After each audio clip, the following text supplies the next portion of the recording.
Ce programme vous est présenté par ESCP Business School. Tout commence ici. Retrouvez Plan B avec la Banque Postale, première banque mondiale en matière de responsabilité sociale et environnementale, au service de la planète et de la société. La Banque Postale, citoyenne.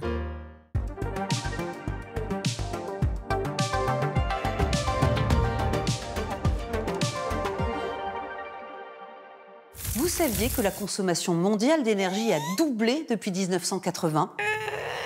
Que les ressources que nous utilisons pour produire cette énergie restent à 85% d'origine fossile ? Et que, résultat, le secteur est responsable de 65% des émissions globales de carbone ? Bonjour et bienvenue dans Plan B, l'économie autrement. L'humanité va-t-elle se sevrer à temps du pétrole, du gaz et du charbon ? Et comment ?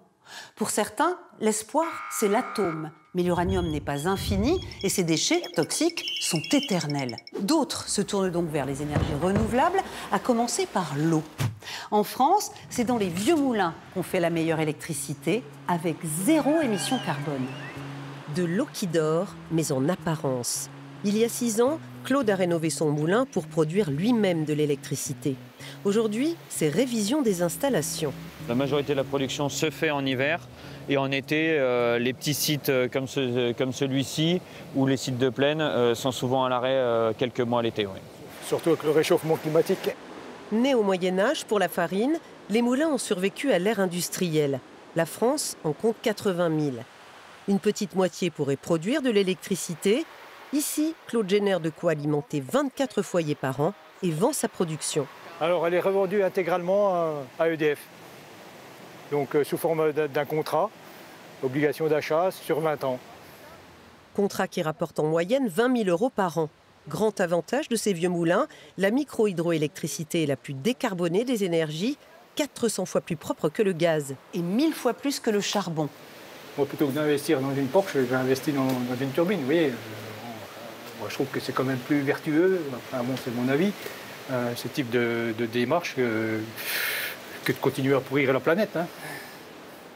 En tout, Claude a investi 120 000 € qu'il amortira cette année. De l'argent donc, et du temps. Pour mener à bien un tel projet, j'ai pris 2 bonnes années au total, quoi. Des démarches qu'Alexandre n'aurait jamais entamées sans l'aide d'un professionnel, au risque de ne pas réhabiliter son moulin. C'est quand même de lourds dossiers administratifs pour faire reconnaître le droit d'eau et la remise en route du moulin. C'était vraiment très contraignant. Et puis surtout, nous, on n'avait aucune connaissance dans ces sujets, donc on se serait un petit peu éparpillé et on se serait probablement démobilisé. Parmi les obligations, le moulin ne doit pas perturber les milieux naturels. En France, on est obligé de garder un certain débit pour que les poissons puissent descendre et que la biodiversité puisse continuer à exister, et aussi que les sédiments puissent s'écouler. En 2026, le moulin devrait produire de quoi alimenter 8 à 10 foyers pendant 1 an. L'électricité est générée sans aucune combustion. Là-dessous, il y a la turbine qui est sous l'eau, et c'est la force de l'eau qui va faire tourner la turbine très vite, et va faire tourner l'axe, et ensuite tourner alors anciennement les engrenages, et demain la turbine, la nouvelle turbine. Cerise sur le gâteau, réhabiliter un moulin évite de construire de nouvelles infrastructures. Mais pas seulement. C'est aussi de remettre à jour un bâtiment qui aujourd'hui ne fonctionne plus, qui a permis de produire de l'électricité par le passé et de produire une énergie propre, locale, non délocalisable dans un bâtiment historique et existant. 3e patrimoine en France après les églises et les châteaux, les moulins équipés d'une turbine pourraient produire 10 TWh d'électricité par an, soit 3% de la consommation nationale.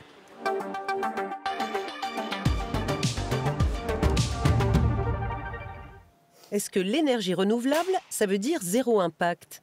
Il y a des énergies qui sont catastrophiques pour le climat, qui sont le charbon. On est quasiment à 1 kg de CO2 par kilowattheure produit. On a le gaz qui fait mieux, mais toujours pas très bien, puisque ça fait 4 à 2 fois moins. Le 0 impact, que ce soit pour les grosses ou les petites installations, les renouvelables ou les non renouvelables, ça n'existe pas. Il y a toujours un impact. Il y a un impact sur l'occupation des sols, il y a un impact sur la biodiversité, il y a un impact visuel, parfois. Il y a un impact matière. Quand vous construisez une éolienne ou un panneau solaire, il y a de la matière derrière. Donc, il y a toujours des impacts. Et le nucléaire ? Le nucléaire, ça fait partie de l'éventail de solutions qu'on a dans la lutte contre le réchauffement climatique. Ça a des impacts, ça a quelques prérequis également, surtout, c'est-à-dire qu'il faut avoir une autorité de sûreté nucléaire, c'est-à-dire qu'il faut que vous ayez tous les ingénieurs qui soient capables d'exploiter cette centrale, de gérer les déchets en sortie. Ça veut dire qu'il faut aussi beaucoup de sécurité. Dans la lutte contre le réchauffement climatique, il n'y a pas une solution. Il y aura un éventail de solutions et le nucléaire en fait partie. Qui sont les champions mondiaux des énergies renouvelables? La Chine installe plus d'énergie renouvelable que le monde entier réuni. Toutefois, c'est encore le pays qui installe le plus de charbon. Et ajouter des renouvelables et du charbon, ça ne sert à rien pour le climat, puisque vous continuez à émettre des gaz à effet de serre. Donc en fait, les champions des énergies renouvelables sont parfois aussi les cancres de la transition énergétique. C'est tout le paradoxe. Et ailleurs dans le monde, quelle solution pour créer de l'énergie renouvelable? À Madagascar, l'américaine Virginia Gardiner a créé Luwatt, un système de latrine sans eau qui transforme les excréments humains en biogaz. Concrètement, les déjections sont recueillies dans un revêtement biodégradable que la société ramasse chaque semaine. Pas d'odeur, pas d'eau, pas de contact. Une solution pour les 2,5 milliards de terriens qui n'ont pas accès aux toilettes et souffrent d'infections et de maladies. C'est la fin de cette émission. Retrouvez tous nos plans B sur le site de France 24, X, Facebook et sur mes pages LinkedIn et Instagram. Veloma!